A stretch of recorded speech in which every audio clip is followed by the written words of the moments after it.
River Road, you got me running way back home. River Road, you got me running all night long. You got me singing some canal boat song. River Road, you got me running all night long.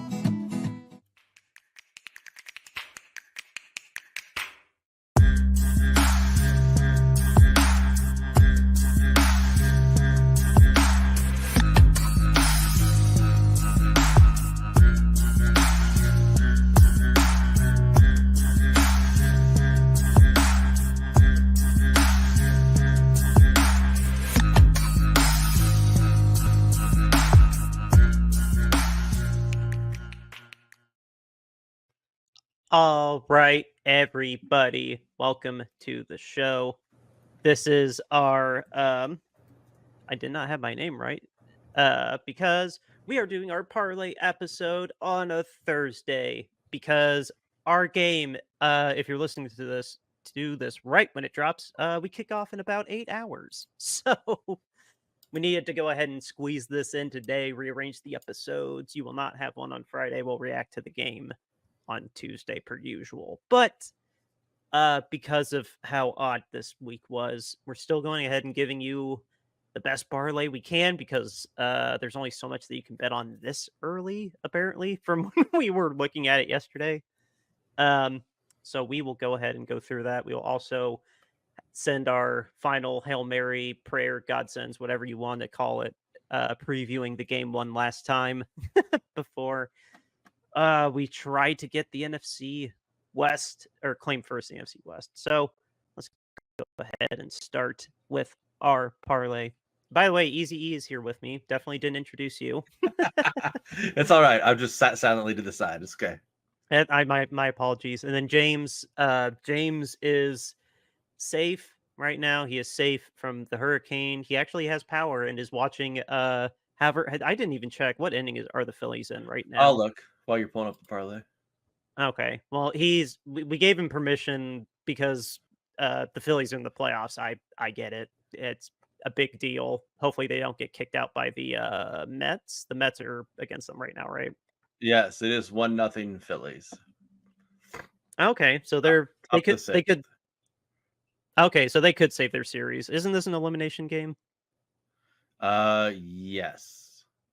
Okay. Well, we gave him permission because this was, well, now I know, an elimination game, and he might lose power at any moment because of the hurricane. So, but we know he is safe. We'll get Mr. Jimmy B back next week to talk about the Seahawks game. And here we go. Here is the parlay. Nice and big for you all to see. Just a simple parlay this week. We'll kick it off with our running back, Mr. Jordan Mason. Playing in 8 hours, as I said. And even though it's in Seattle, and Seattle does have a genuine home field advantage, as we've known time and time again, playing there once a year forever. We both think, all three of us, I should say, James still chimed in on this. Jordan Mason for 70 rushing yards doesn't seem unfathomable. Like I complained on Tuesday, I don't know why we don't use him in the passing game nearly as much as we did with CMC. I would love to hear Kyle explain that, but in lieu of that, 70 rushing yards for Mason seems like pretty safe bet to kick the ticket off. Yeah, I mean, he hasn't had less than 70 rushing yards in a game at all so far this season. His lowest was 77 versus the Rams in week 3. So getting over 70 yards seems like a pretty simple task for him, even when he's not utilized very much. Like last week in Arizona, he still got 89 yards on the ground. The Seahawks don't have an extremely formidable rushing defense. I think it's fairly middle of the pack. And I think with it being a short week and everything that kind of happened in last week's game, I think Kyle is going to lean a bit more on the running game this week as opposed to Purdy's arm. Not to say that the loss last week was Purdy's fault by any stretch of the imagination, but I just think he's going to go back to the bread and butter of what this team is supposed to be about, which is, you know, really playing kind of that smash mouth football where we run the ball a lot. And you know, they always, you know, kind of joke on it on every broadcast that, you know, Kyle wants to run the ball 40 times a game. And last week he certainly didn't do that. So I think he leans a bit more towards that and self-corrects this week. And so I think Mason going over 70 is a fairly easy bet. I heard him try to justify they loaded he said that he could tell that Arizona was loading the box and that's why they were passing so much to try and counter that. We'll see. We'll have to see in 8 hours. Seahawks defense is very middle of the pack. We can look at the stats specifically because I heard them talking about Geno passing so much. They all want him to pass so much. I know it's a note on offense, but getting a little bit ahead of myself there. The next part of our ticket. Hope y'all didn't see that I have 1,000 emails I don't read. The Houston Texans, they're going to New England for a 1:00 game. And even though Nico Collins did get put on IR, I wonder, was that spread at 7 yesterday? I believe it was at 8 yesterday. Okay, so Nico Collins took it down 2 points. Good God. Well, this was an alternate spread, so. Oh, okay, never mind. Well, even without Nico Collins, the Patriots are they lost Jabril Peppers because he is a doofus, and I don't know. There's no reason to not think that the Texans are going to win by at least a touchdown, even though it'll very likely be more. Like, I wholeheartedly expect this to be at least a 14-point spread personally, but for the purpose of our ticket, that's it. Yeah, the spread on this now is 7. So it's come down either a half point or a point from Nico Collins being out. We altered this down to just 6.5 just to get it under a touchdown. Definitely think that the Texans are a good enough team and still good enough, even with Nico Collins out, to cover this spread and basically win by at least a touchdown. The Patriots have been really bad all season long.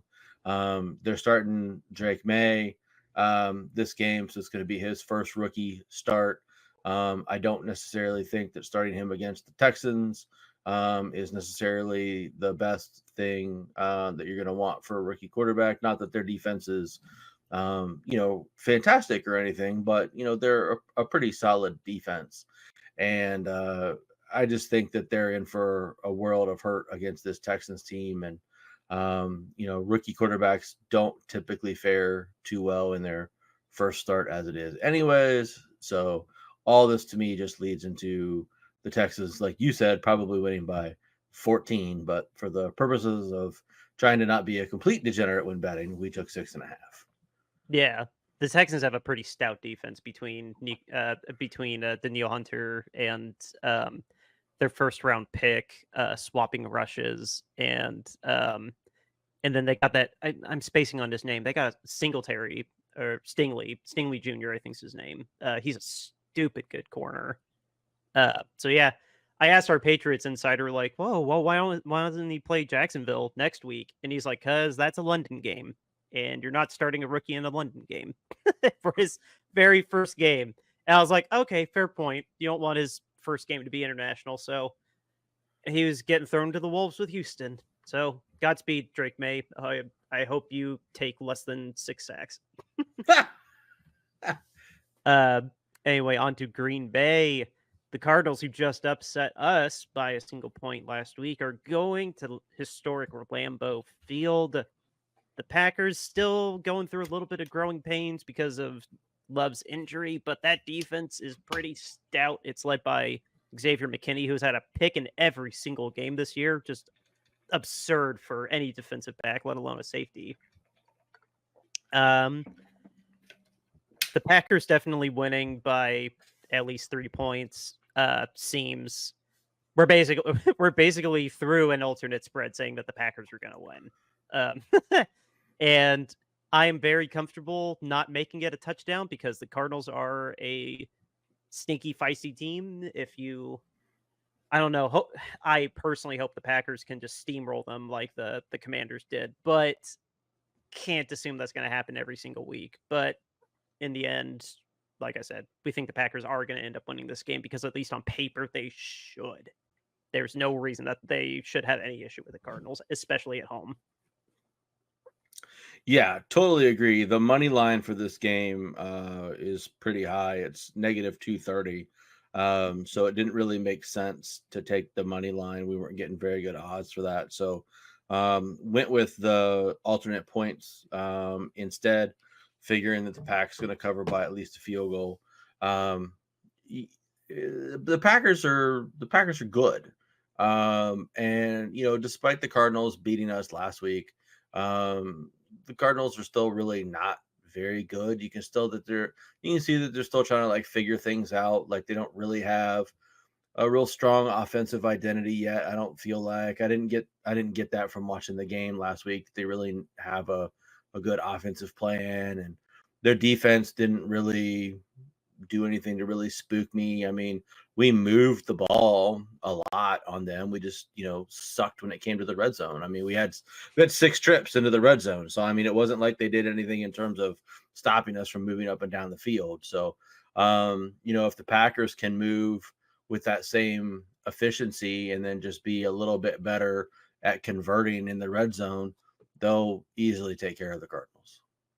Right, I agree. Were the Packers off last week? Did they get the short straw with a super early bye like the Lions did?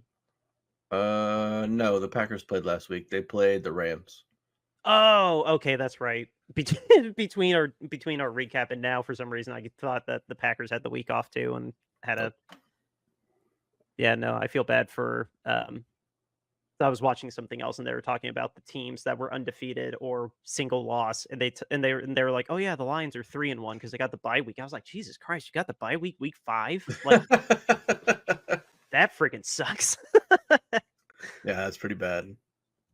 Anyway, onward to the next. I'll save the last one down there. The next on ours, Mr. Jimmy B can't be here to talk about it, but we are saying the Eagles are going to beat the lowly Cleveland Browns by at least a touchdown with an alternate spread. Dear God, please tell me that has to be a 10 or like 11.5. Like, it's not that high actually. oh really? We only just went a little lower. It's 9. Oh, okay, that's still pretty bad. Yeah. But no, like we harped Tuesday, and we'll continue to harp until we are witness to any more productivity than what they are giving us. The Browns are playing like the color of their name. They are pooty poo. They're awful. They need to go to Jameis Winston to save any shred of dignity they have left for this season. And even though the Eagles have a bunch of question marks themselves,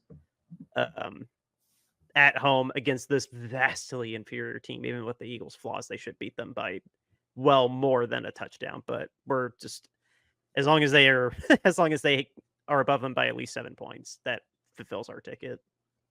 Yeah, this is probably the only bet on this whole thing that gives me any sort of real concern. And are you scared by 9-point spreads like James is? I'm scared by the fact that this Eagles team is about as dysfunctional as the Browns team is. They just don't seem like they have it together. There's been a lot of dysfunction on that team. They don't seem like they're all playing for each other. There's just been a lot of discontent on that team since back, about whatever it was, week 12, week 13 of last season. So I'm not really sure that they have it all together. But having watched about 2 full games of the Browns play so far this season, that team is just really bad. They don't have anything together. And speaking of teams that don't look like they're playing for one another, that team is full of people who have horrible body language. I mean, it's real clear that there are some guys on that team that want a change at the quarterback position and don't want Watson out there. And, their body language on the field shows it. And this team is going nowhere fast anytime soon. Pound any sort of bets that you can against the Browns. I mean, I was looking to try to take, unders on Watson passing and interceptions for Watson and sacks for Watson. They just weren't up yet. I mean, I was trying to take anything and everything against them. I mean, they're horrible. I mean, Watson is lost out there right now, and it's only a matter of time before Winston comes in. I keep saying it'll be week 8 or whatever, because that's when they have it's around week 8, week 9 that they have their bye. And so I think that they'll get that far along and then bring him in. Just because, it kind of makes sense to give the backup quarterback kind of that 2 weeks there to get ramped up. Though I would argue at that point in time, if they're 1-8 or 2-7 or whatever the hell their record is, they might as well just continue to finish off the season with Watson and tank and try to get a real high pick. Like, it doesn't really make sense to bring in Watson. We always have this debate in the text chat all the time about, do you play for mediocrity or do you just play to suck? Right. I mean, like, what good does it really do you to have a 5 or, I mean, in their case, I guess a 6-win season? Like, what does that really do for you? That just gives you like the 15th pick in the draft, which doesn't really help you if you're the Browns. You're much better off just continuing to play really abjectly terrible football and have the first, second, or third pick in the draft. So, I mean, it might cost Stefanski his job, although he was just coach of the year last year. But I mean, he's got to be so mad that Saleh got fired before him. He's got to be so mad. There's no way that coach of the year trophy is worth the crap he's dealing with this year. Yeah. But I mean, just what's the point in trying to turn around a completely lost season? I just don't really particularly get that. So, I mean, I think you just have a real solid conversation with your players and say, well, we're going to really evaluate the roster and see what we're made of and look to some of the young guys and see what the rookies have and see what the younger players. I mean, you give them all that bullshit and, rah a bunch of stuff and just suck for the rest of the season to get a good draft pick. So yeah. I don't know what they're ultimately going to do. I do still think that they'll change to Winston because nobody ever really seems to objectively tank in football like they do in the NBA or anything like that. But I mean, this franchise is going nowhere fast, and they're on the hook for $175 million for Watson and dead cap money next year. I could see them scapegoating Stefanski. Like, I could see them scapegoating Stefanski after this season. And then really he gets his pick of the litter. Like, he can throw his hat in to say, I coached Aaron Rodgers. He could throw his hat in, assuming Peterson gets fired, and say, yo, I can fix Trevor. I'm a quarterback guy. Deshaun is an outlier. I can fix Trevor Lawrence and get the rest of this roster playing up to the par that it should be on paper. Or he could, I mean, hell, those two alone. I'd be scared if he went to Dallas, assuming they don't re-up McCarthy. I don't want Stefanski to go to Dallas because then the Dallas would actually be good. Yeah, and that would absolutely terrify me. Yeah, I agree with you on that. I mean, yeah, I mean, he won't. I mean, like, the reality is, I mean, he's got I think he just signed an extension. So, I mean, I think he and Barry both did. Yeah. So, I mean, like, he's got a pile of money to just sit on. So, I mean, to me, there's clearly, I realize. But wouldn't it be a Browns move to sign him to an extension and then fire him the year? Oh yeah. That's totally something that the Browns would do because they like to just pay people money for no reason. I mean, at one point in time, they were paying like 3 head coaches and none of them were there anymore. Hey, don't forget we did that too between 2017 and 19. Yeah, that's true. But I mean, I think right now there's a real power struggle between Stefanski and, I don't know if maybe necessarily the GM, but definitely the owner, right? I mean, because you can't. I mean, I'm just a fan. I'm a nobody, right? But I mean, I can watch these games and be like, "Ooh, Watson's bad."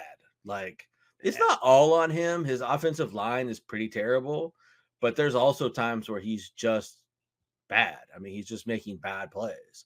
So I mean, like, Amari Cooper's made plenty of highlights, dropping passes that literally hit him in the chest.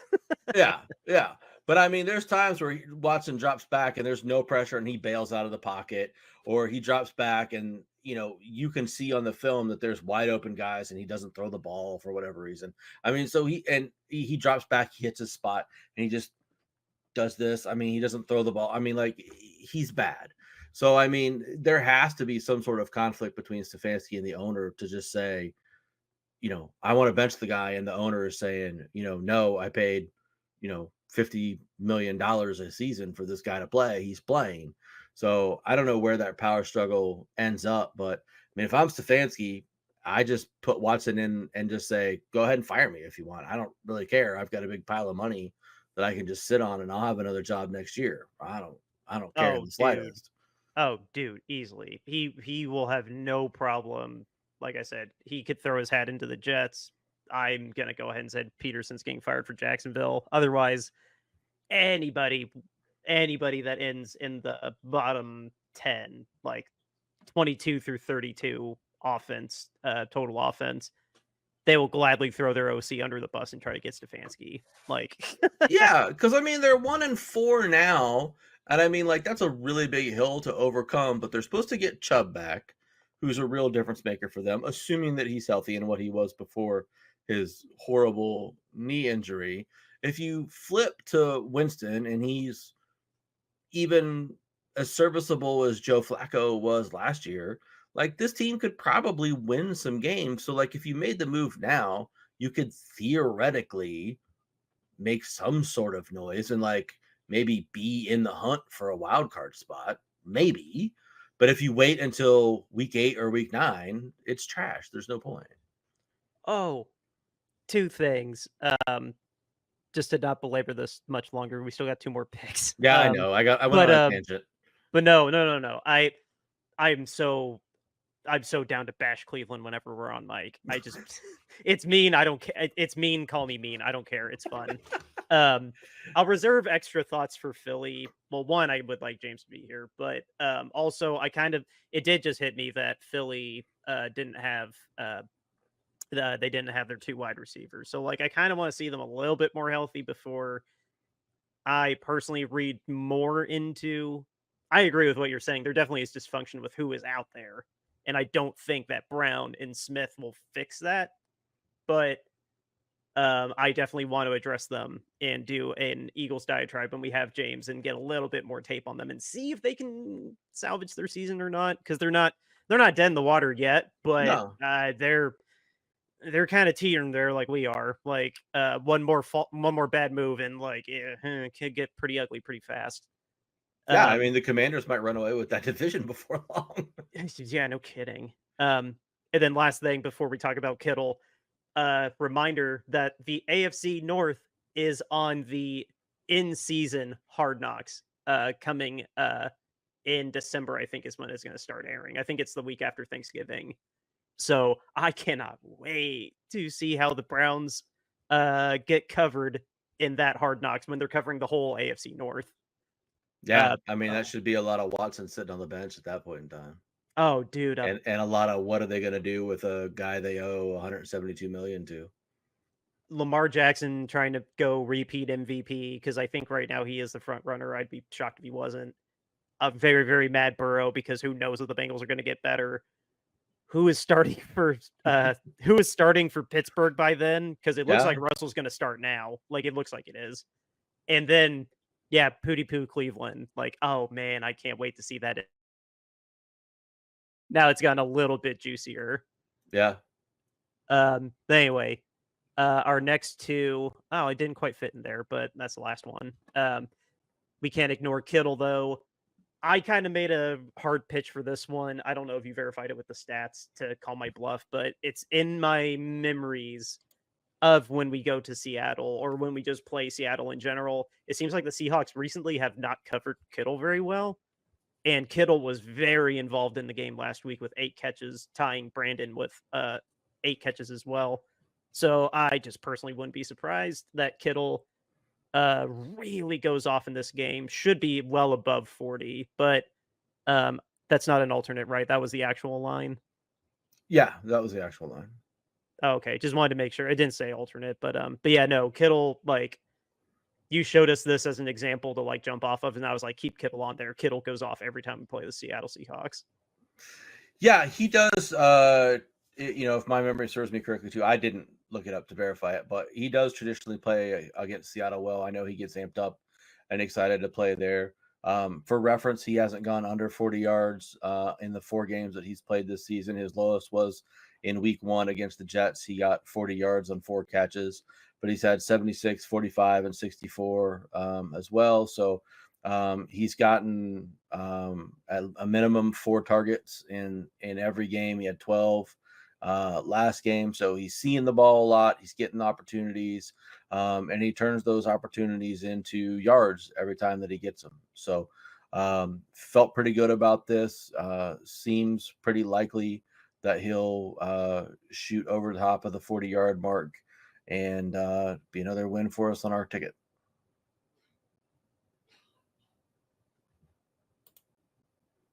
You're muted. I have his stats here per StatMuse. If I can switch it over to that. There we go. Take a look there. He had 1 dud game 2 ago, 3 for 19, but yeah, all the way back to 2021, 7 for 68, 4 for 40, 9 for 181, 4 for 93, 3 for 19. That one game sucked, but then the last game we played last year, that wasn't the wild card game. 3 for 76 and a tutty. Mm-hmm. So I just wanted to show the people out there that, here is my evidence. I was not making it up. I'm not crazy. George Kittle typically goes off whenever we play the Seattle Seahawks. Yeah, and if you looked at that, most of the games he wasn't under 40 yards either. Oh, yeah, for sure. And switch that back. And here we go. The last game on here. The Atlanta Falcons are they hosting the Panthers? Not that no, it's in Carolina. Okay, not that it really matters because it's Carolina and they kind of suck. The Falcons covering a 6-point spread seems like, I don't know, seems like a tie with Philly, or it feels like a tie with what was the other game that was the biggest slam dunk on this? Oh yeah, Houston and New England. I'd say that's a tie with Houston and New England for the pick that I feel like is the most likely to happen, or like the one I'm gonna sweat the least over on Sunday. The only thing that gives me any sort of trepidation about this particular pick is every time I pick the Falcons to do something, they go out and they do the opposite. So I have zero luck when I make any sort of bets on the Falcons. If I think that they're going to win in a week, they lose. If I think they're going to cover the spread, they don't. If I think that they're going to go over, they go under. If I think that Kirk Cousins they have had very dramatic ends to more games than not, which is saying something that we've only played 5 games. Yeah. So they're just very unreliable for me. I think that's just a me thing. So I didn't put a whole lot of weight into it because, to your point, objectively, they should be significantly better than the Panthers. Now, the Panthers are better with Andy Dalton at quarterback, though the shine seems to have come off of the Andy Dalton experience some because the Panthers over the last 2 weeks have not been particularly good with Dalton as quarterback still. The Bears thrashed them, but yeah, you gotta think think about the emotional intangible of this is the team we mortgaged our future to, and look at what the Bears got. But now it's a division game, and as I preach every single time, a division game can get wonky, but I just argue that the talent pool is so vast in this one that kind of supersedes what I would typically say. And that's kind of what I was counting on when we made this bet, is just the Falcons just have so much more talent. The gap at quarterback, even though Dalton is a fine quarterback, Cousins is legitimately much better. And I'm always going to take the team that has the upper hand at quarterback over the other team. So Atlanta's secondary is nasty too. They're back four with AJ Terrell, Jesse Bates. I can't remember the name of their other safety. I think Quandre Diggs is with Tennessee. Whoever their other safety is really nasty too. I don't know. That's going to be a really, really hard team to pass on because that back four covers very, very well. Yeah, so that's the 425 game. So if our ticket is still alive at the end of 1 o'clock, we'll be watching that game intently to see if our ticket's going to cash or not. That's so weird. Basically, like another bye, a Sunday, a Sunday without the Niners is just kind of weird. Like I hate Thursday night football, to be honest with you. it's very anti-player. Like I completely sympathize with players that a 3-day turnaround really, really sucks. You get 10 days off after it, but I'm more sympathetic as I get older that that's not really worth it.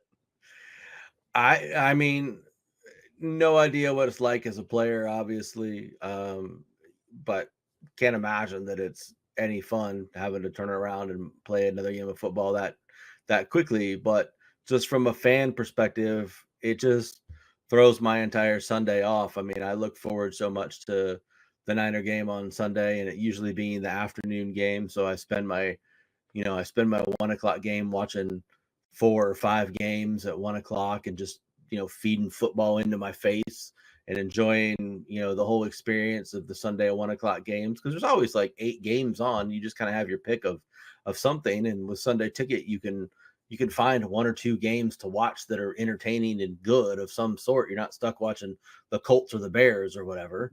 I've been But getting myself accustomed to watching 4 games. Like last year it was really intimidating to me. yeah. And like I've gotten more accustomed to it, and my wife tried to watch with me, and she was just like, "This is giving me anxiety trying to watch 4 screens at the same time."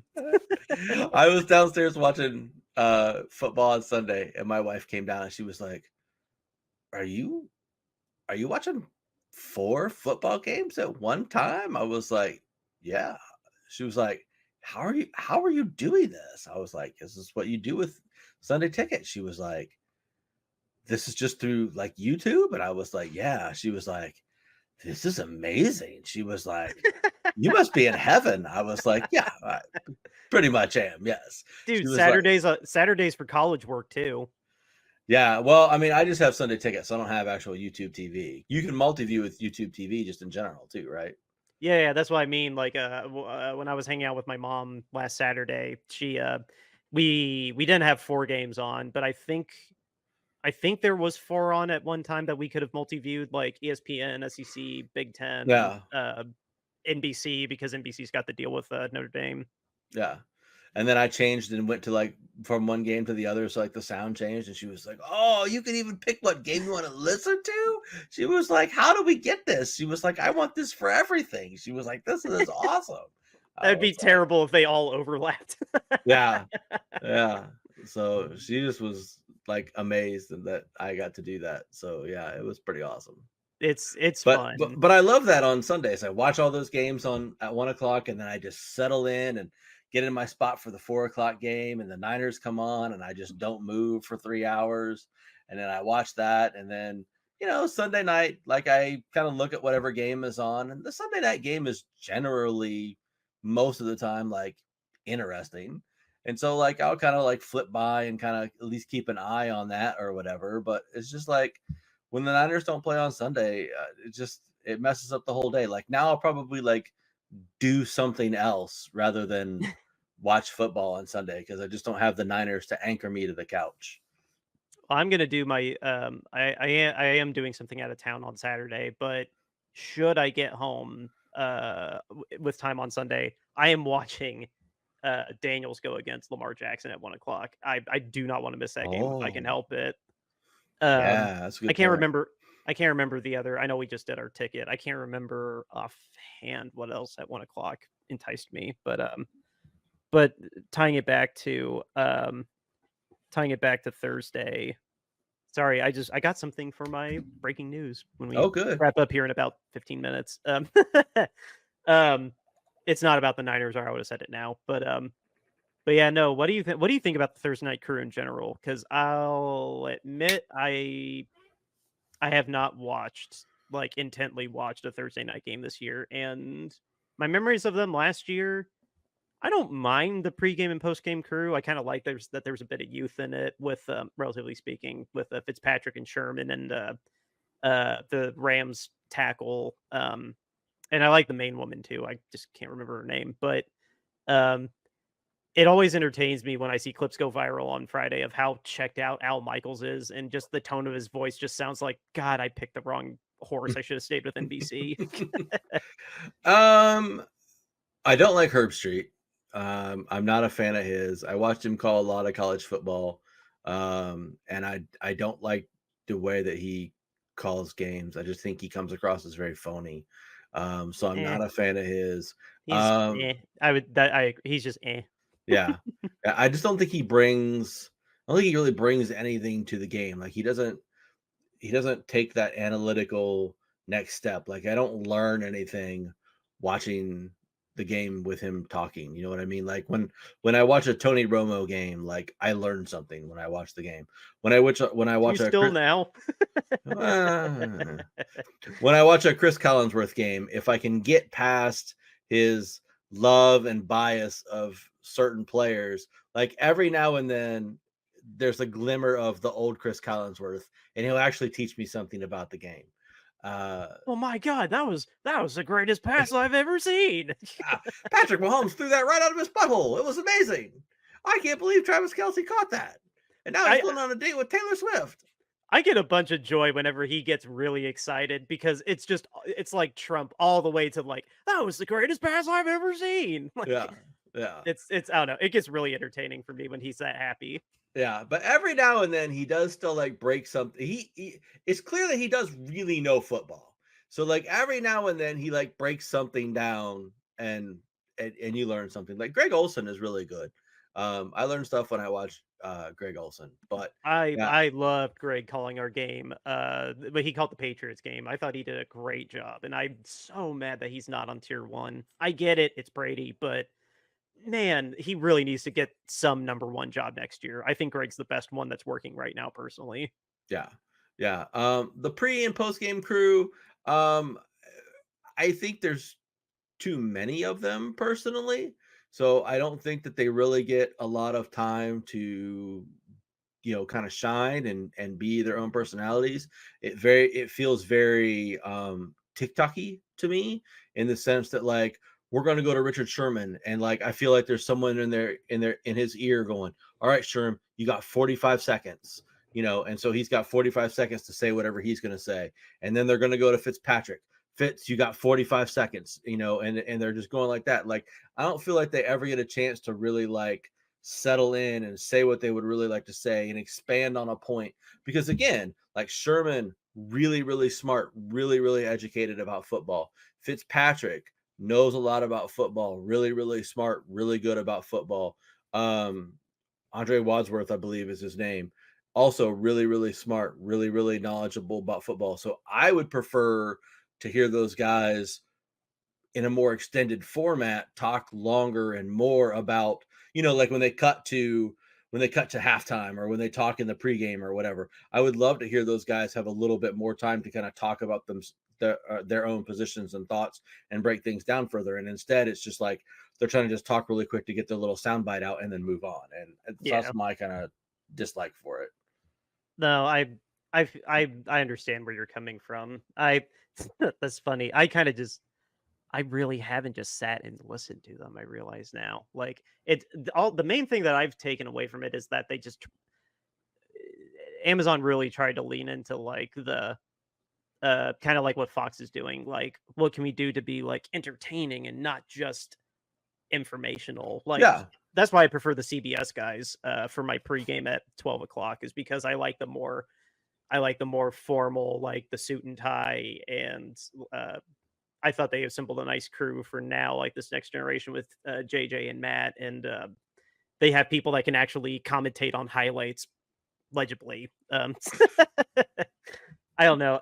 It's not that I dislike the Amazon guys that much. I kind of like the idea behind. I kind of like the Yeah. tone that they have set. Huh? But yeah, I don't know. The only thing that really bothers me is that like Al is so checked out that he's given Kirk nothing to work with. Yeah. Yeah. Don't get me wrong. I don't dislike the Amazon guys. I just don't think they get enough time to shine. That's my biggest gripe with them. And you're right. The guys on Fox are all just clowns. So, I mean, I don't really like their show either. I mean, their show's just a big goof off show now. Yeah, I was asking myself, like, who could do the highlights instead of Terry because his teeth are about to fall out. But then it's Michael Strahan with a lisp, or Rob Gronkowski that can barely read. Like, I would love to see Gronk do the highlights. I hope that when Bradshaw finally retires, I hope Gronk does take over and start doing the highlights, because he'll either just wing it and just like watch the play happen and just talk about it as it's happening, or he'll try to read the prepared highlight and just screw it up constantly, and it'll be amazing. the person that could talk the most clear, Is uh, Howie. yeah, it's Howie, and he's fine. But like, I was gonna say Jay Glazer, but he's just an insider. They just go to him like Yeah. once every 20 minutes if he saw a new tweet that's interesting. Yeah. Yeah. So I mean, yeah, I mean, once Bradshaw steps away, I mean, God love him, Bradshaw's become like kind of a little national treasure or whatever, and I mean that's Oh, fine. for sure. But yeah, I mean, just slide Gronk over into the highlight chair and have him stumble through highlights just like Bradshaw's done for the last, God, what, 30 years probably at this point in time. I mean, I can't remember a time now when Oh, Bradshaw wasn't doing highlights. Has Bradshaw been maybe doing highlights for your lifetime? maybe 40 now. If he started in the or no, the 90s would be 30 years. I don't know if he started in the 80s. That's a good question. It's always been Terry on Fox as far as I can remember. Okay. So probably 30. So yeah, it's at least somewhere between 30 and 40. I'll look it up while you're talking about something else. Well, I was just seeing what the time was, and Oh, I was just going to pose the question, like, if we have like a singular key that we cannot screw up, or um if there's something that we want to put into the ether now, because again, this drops 8 hours before we kick off, like, what's one thing that we are praying that happens, or we hope that Kyle hears us, that needs to happen for us to pull off this win?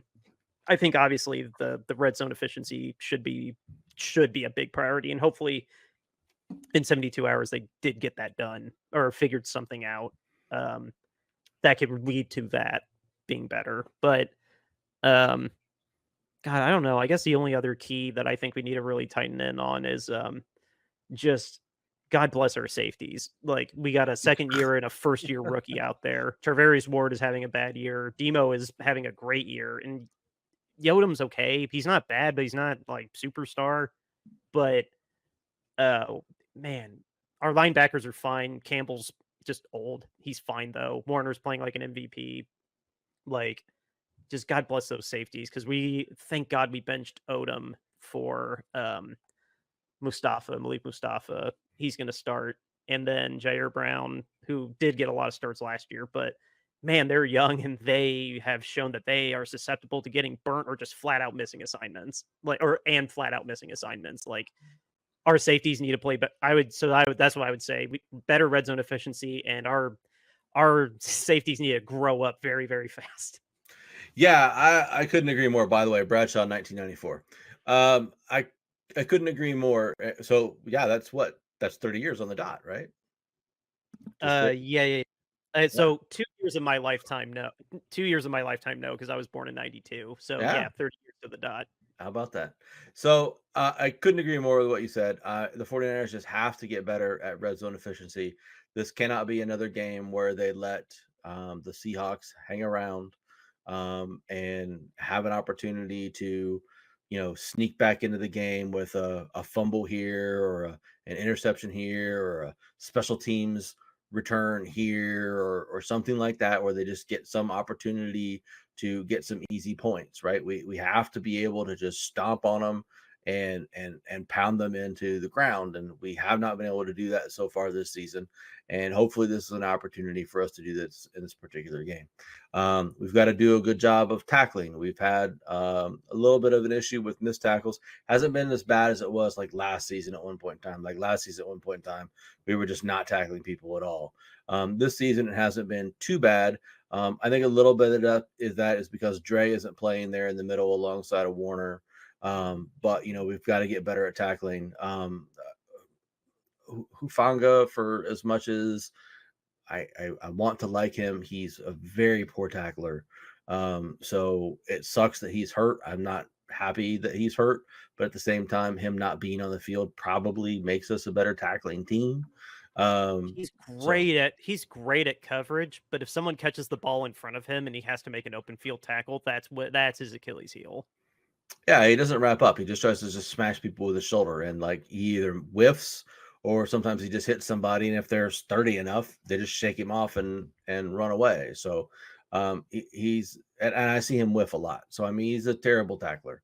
I don't know why like Fred doesn't just grab him and be like, dude, come with me. I'm going to teach you for a week and teach you how to tackle, right? Or like recruit Troy Polamalu and like be like, look, come to our facility for 2 weeks and teach this dude how to tackle. So he'd be a fantastic safety if he could tackle reliably.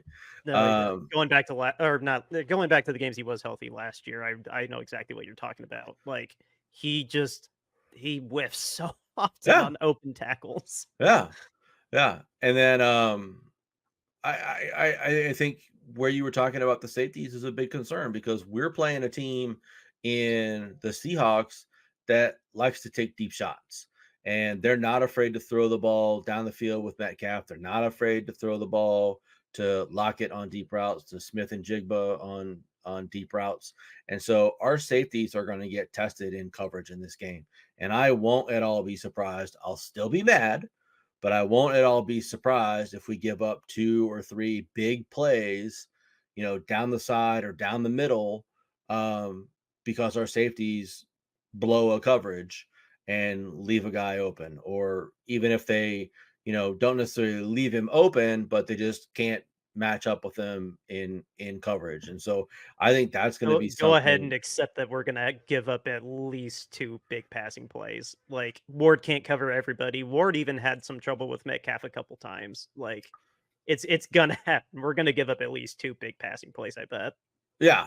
And so, I mean, it's just a matter of how impactful are those big plays going to be, right? So, like the two things that we just talked about sort of tie in together, right? Like you've got to be better in that red zone efficiency, so that when they do hit these big bombs that we know they're going to hit, that are going to come over the top, that when we give up a 50 or a 60-yard pass, that puts them in easy field position for a field goal, or to perhaps go in for a touchdown.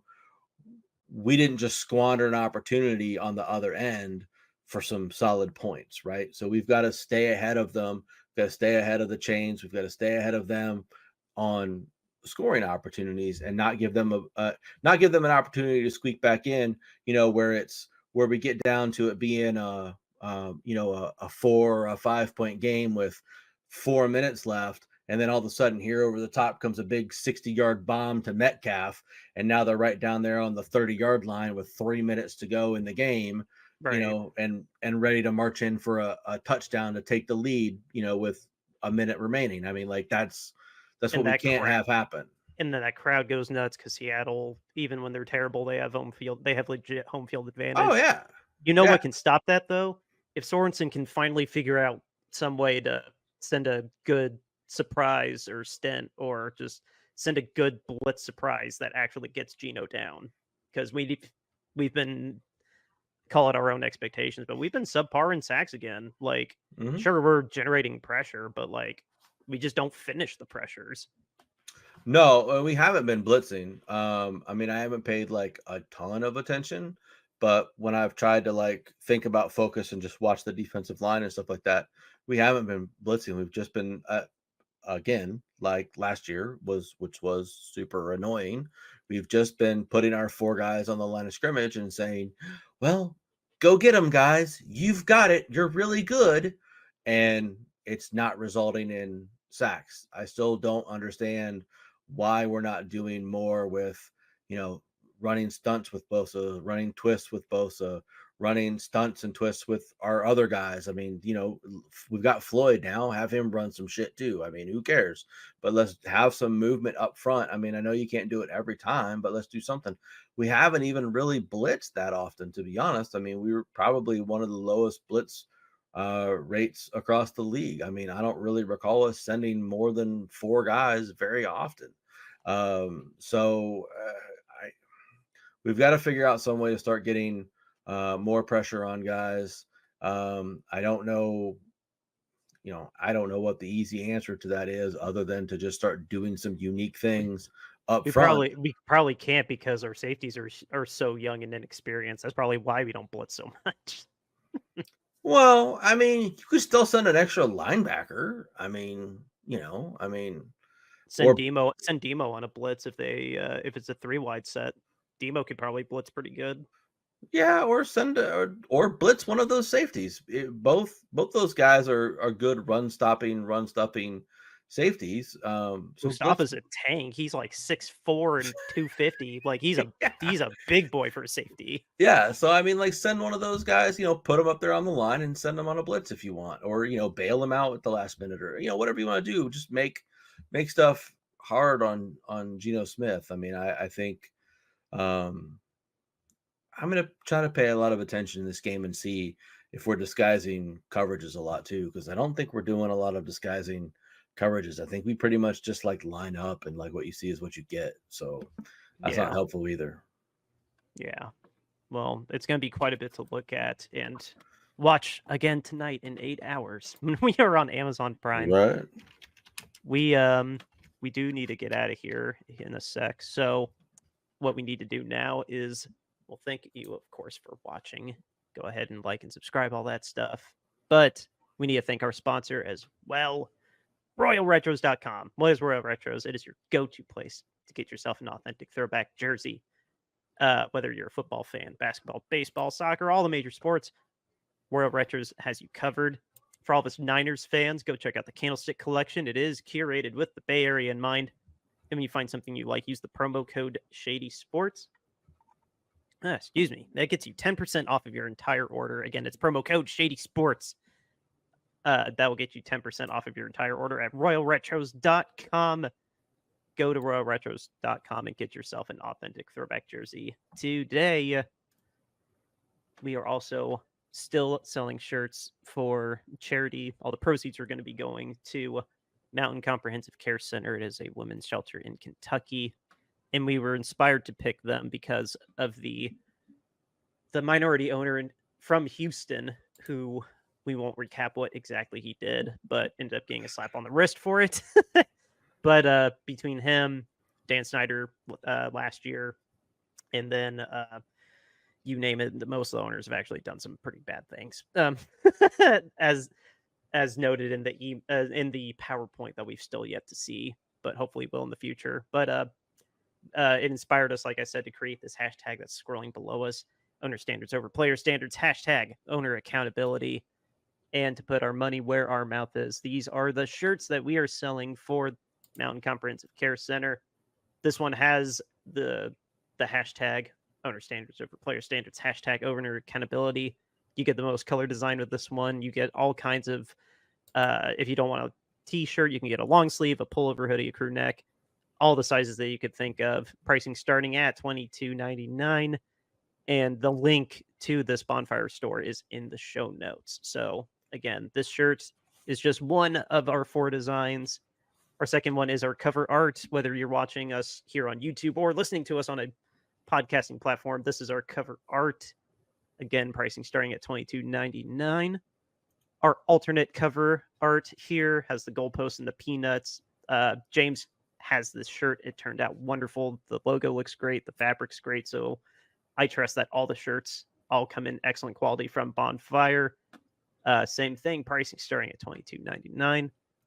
And our last shirt here is a peanut eating a bowl of peanuts, sitting on his beanbag chair in his Niners hat. He called out of work today because he's just so damn excited that the game is on Amazon Prime in probably 7 hours now that we've been talking for an hour. But yeah, that shirt and all the others I just showed you are on bonfire.com. Link is in the show notes. All the proceeds are going to Mountain Comprehensive Care Center, which there is a link to them if you want more information on them as well, down there in those show notes. So just to wrap up our little blurb on blitzing, the 49ers have blitzed 38 times this season, which is 23.2% of the time. That's about a blitz percentage that's 19th in the NFL. And if you blitz 38 times a game, there's been 5 games. That's roughly 7-ish times a game. For reference, the Minnesota Vikings, who many regard as the best defense in the NFL. And that guy loves to blitz. He does love to blitz. He has blitzed 106 times for a blitz rate of 41.1%. So about every other drop back he's sent in the house. Dude, he literally is like, I don't care. I got a good blitz dialed up. Beat my single high, I dare you. Like that's his mojo. Like beat my single high against my pass rush. Do it. I dare you. Yeah. So I thought that was pretty funny. He is That's hilarious. He is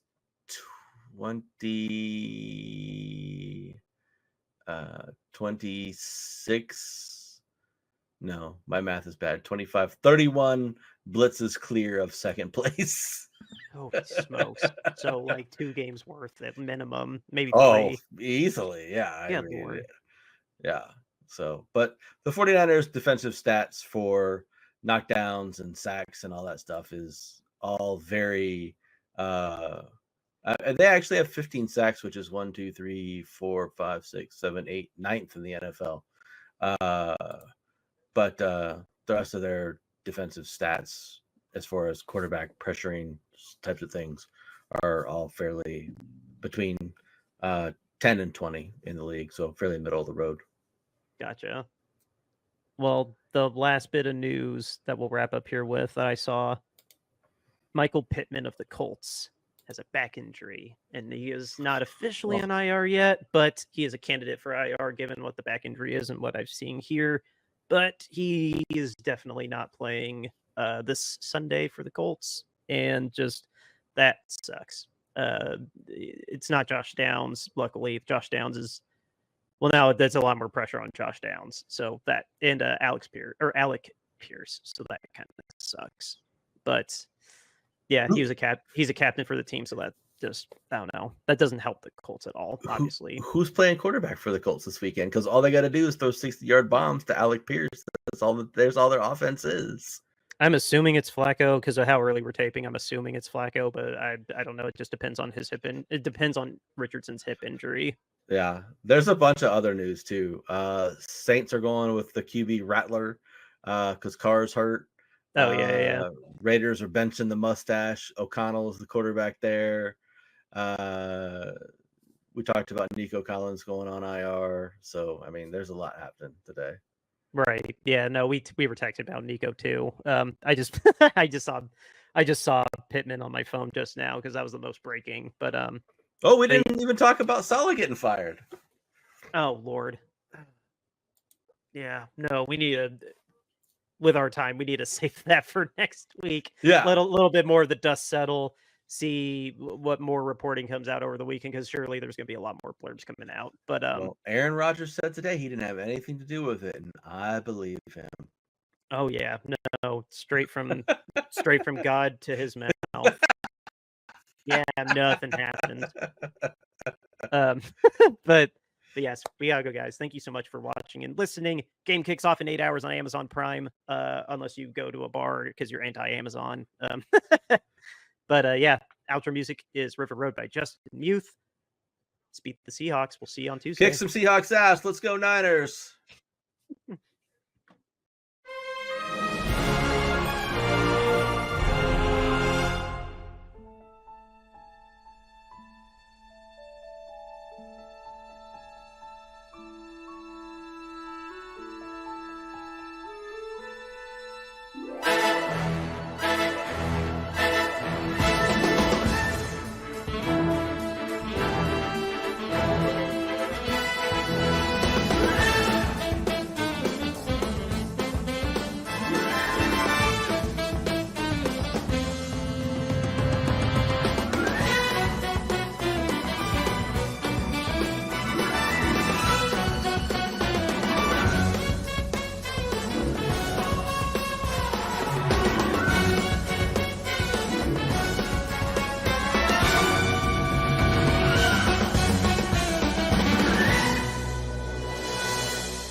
River Road, You got me running way back home. River Road, you got me running all night long.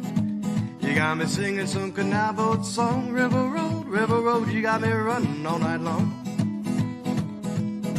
River Road, where have all the women gone? Have they kissed her hand and waved you bye-bye? Have they thought about crossing your double yellow lines? River Road, they love the way you whine and cry.